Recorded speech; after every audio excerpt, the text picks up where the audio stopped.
दो लाइन अगर सुनाने की बात है तो मैं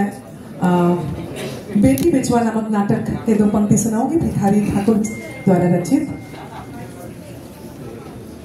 गिरिजा कुमारा कारा दुखवा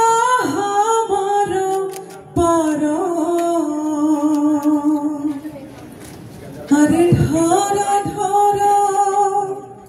धारा कतबा लोर मोर हो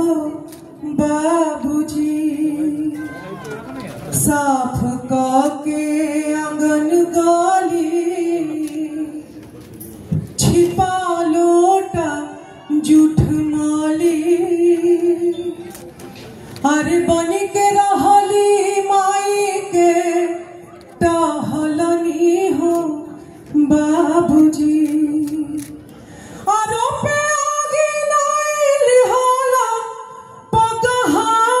धराई दिहला, अरे चेरिया के छेरिया बनवला हो बाबूजी, के ऐसन जादू कइल आ पागल तोहर मति भइल,